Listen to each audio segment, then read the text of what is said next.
Hi, everybody, and welcome to another episode of Mind, Body, and Soul. This is your host, Rose Morgan, aka Robin Deal, and today we have a very special guest, my own personal trainer, Chris Casper. And we are at Genesis Health Clubs. We just finished a killer leg workout that was actually inspired by one of his clients. And you might not be able to tell, but I can barely walk right now. So I'm feeling super great. So I asked you guys if you had any questions for him, but first I'm going to let him kind of introduce himself. Chris? Hi, like Robin said, I've been working here at Genesis for about 5.5 years. Got my degree in broadcast journalism, and then I realized I didn't really want to work in a news station, writing stories. I was good at it, but I decided more of the fact that I like to work out a lot, and I like to watch people achieve their goals. So it was common sense to go back to school to be a personal trainer, and now I'm a fitness manager. So it's been a fun road trying to get here, and I love what I do. Absolutely love it. Which actually answers one of your first questions, why a personal trainer? And isn't that a great reason to be one? Yeah. So sorry, you guys, I have a terrible memory. I have to pull up your other questions. So what clients do you like the best, Chris? I don't really think I have a favorite client. I think a lot of mine is more of the ones that are really down on themselves, I would say, because it's hard to pull them out of that place for being down, that they, are so negative and want to be like, oh, I can't do this. Well, yes, you can. I just want to bring out that full potential in you and show you that you have what it takes to do this and that everyone has been in your situation before and it's not just you out there. Okay. And so then who are your most challenging and your most rewarding types of clients? I would say the most rewarding type of clients are the ones that actually find out after 2 or 3 or 4 months that they can do a push-up or they can do something that they never thought their body could do, like doing a 1-minute plank. I know that's a lot hard for someone to do a 1-minute plank, as we're finding out, aren't we? But those are the most rewarding. The most challenging is probably or burpees or Bosu ball burpees. But no, the most challenging thing would be just to try to get them to come into the gym and know that someone else has been there too.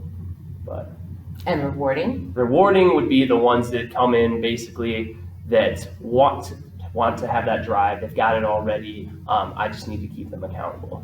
That's the most rewarding. So is it hard for you to give so much of yourself to what you do? I don't think it is. I think recently with all this COVID stuff we've had and talking about, hey, how do we get back in the gym? What do we do from now? I think it's been very easy. It's helped me, though, prioritize my family a little bit more, seeing that, hey, I'm here a lot. But at the same time, I have a very loving wife that is very supportive, and I have 2 kids that understand that, hey, I'm trying to make other people's lives better, and that I'm also devoted to them too. So I don't think it's really that much of a decision for me. I don't look at this as work. I just look at this as a really big opportunity to help people out that, don't want to work out, that have never worked out, all kinds of phases in life. So it's more of an expansion of your own life. Exactly. It's more of an add-on, an olive branch. Awesome. Okay. So are you a personal trainer or are you a life coach? Which hat do you think you wear more? Life coach. Hands down life coach. We can be sitting here doing squats, bicep curls, whatever it is, but at the end of the day, I'm a life coach. I want people to come in and feel comfortable talking about their life. I think the best thing about our gym that we do here is, and you can attest to this, is no one's going to let you fall off. If you fall off, you have about 4 or 5 people, whether they're members, me, our sales team, front desk, they're like, where's Robin? Where's she been? And your first initial response when I call you is going to be like, I know I need to get to the gym, and you're kind of shamed about it. But in reality, we actually just care what's going on in your life. That's our first main concern. So talking about everyone coming to me and saying, this is what I got going on in my life today, that's what I want to hear. I want to know what's going on in your life because I do care. And I want to interrupt right there because he has a really great point. If you haven't been to a gym or if you're already going to a gym and you're super duper fit, that is something you need to look for. This gym is like sanctuary. Everybody here, it's like a big family. And that's what you want in a gym. You don't want those cookie cutter gyms that you're just another number, you're just a dollar sign. They just want your money. They don't care if you show up or if you don't, because that's not going to help you get your goals. So spot on. Back to the interview. So, Chris, do you have a personal philosophy for personal training or for life? So for training, I would have to say, I always look at it this way. When I first interview someone or talk to them about what they've been doing, it's, hey, if you're down on yourself and you're really intimidated by the gym, think of it this way. There's always someone stronger than you. No matter what you do, unless you win an Olympic gold medal that year for something you do, you will always have someone stronger than you. There is always someone doing less than you. So the fact that you make it to the gym and just do even 30 minutes of something or 20 minutes, you're already better than one other person and you're better than yourself. So that's how I look at it, and that's my philosophy. So if you're sticking to that, then you're already winning in life. Which I've kind of translated to challenging myself. We talked about that in another video about breaking the mold, the one I made the other evening. You can become a different person, and the person that you become is so much better than the person that you were. And that's thanks to Chris. There's just a few more questions. So, is there anything that you want to share with our viewers specifically? Something you just want to say out there and just be like, hey, people, be aware. Yeah, I would say to be aware really of is that everyone started at your point at some point in time, myself included. I hated working out before. My brother dragged me to the gym kicking and screaming. Now my brother's 3.5 years older than me, and he won't go to the gym, and now I'm fighting him to go to the gym. So it's going to be uncomfortable at first. You're not going to like it. The first step is going to the gym, getting the membership. So Rob, in the beginning, the second best thing is coming to see me. That's the two hardest things you can do to admit that you need some help in something, and that's what we're here for. It's to make you better day by day. You can just get better at something. You think of it that way. Don't look at Instagram. Don't look at models. Don't look at anything you are. If you did something, yes, except for Robin's Instagram. But if you're getting better each day, then you're accomplishing what you're trying to set out to do. Awesome. Okay, so the last question, which is kind of important, is what do you see people who are working out on their own? Because we have some people that are following me that are actual professional bodybuilders with their sexy YouTube channels. Sorry, no other way to say that, Mr. Jeff. Anyway, but when you see people making mistakes, especially even people that are like in that pro mode, it's form. A lot of form and breathing is kind of the thing I practice and preach. Oh, breathing. Yes. And usually when you're trying to do your form, then you're not focused on your breathing. When you're focused on your breathing, your form goes to the other side of the gym. You're not focused so much. So I'd say it's that, and a lot of people think that just because they've seen something on YouTube or whatever that, it's right for them. It's not always the case. So I see a lot of people that will say, hey, Chris, I'm doing this workout right now. To be honest with you, I had a situation last week. Someone was doing a workout. It was meant for a person that was trying to lose weight. At the same time, they were trying to gain weight.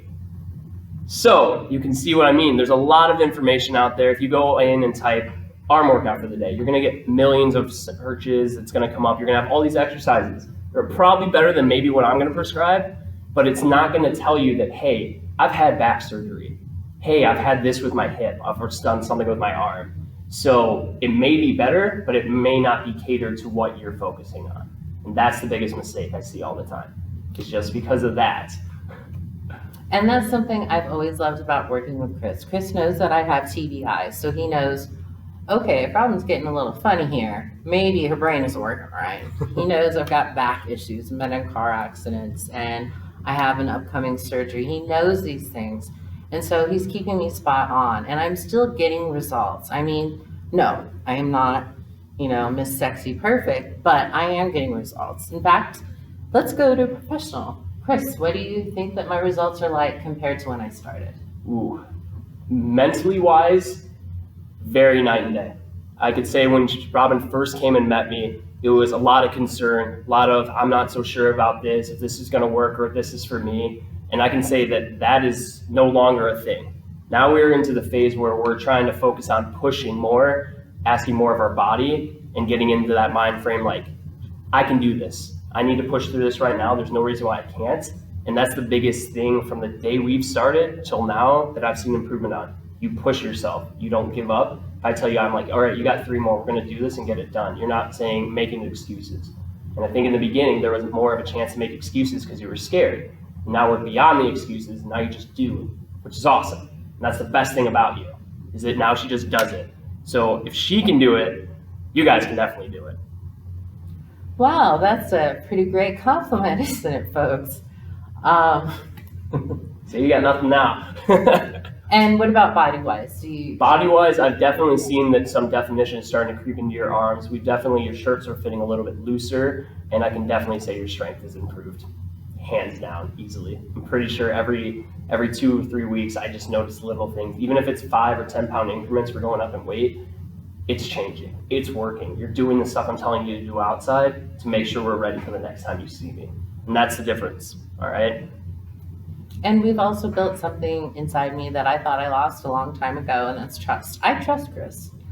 And it's really weird to say that about somebody that you pay to do something. But as he said, he is more of a life coach than just a personal trainer. I feel like Chris is a friend. He's somebody I can rely on. And if he tells me to do something, I can believe it. I don't have to question it. I don't have to double think it. All I have to do is breathe and watch my form and do. And that's such a relief. So again, if you are at the bottom of the barrel, you cannot get out of your chair without losing breath. I'm going to make a video for beginners fitness. And if you are a pro and you're going, remember I have said before that a lot of professional bodybuilders, my cousins, when they had coaches, and a personal trainer and a fitness coach are almost the same thing. So there's a lot of things that you can learn from this. I hope you picked up something from this video, or maybe it's inspired you. Again, always feel free to make comments, ask questions. If you want to ask questions, I'm pretty sure Chris will. I'm more than welcome to answer any questions. Remember, no question is a dumb question, no matter how experienced you are. I'm always learning new things. I'm always reading. I don't know everything, and I never will, because with fitness, it's always changing, it's always evolving. So don't ever feel like you've got a dumb question, all right? So thank you guys so much for stopping by the channel today, and just be motivated and inspired, and like all my other messages, just keep going. Later.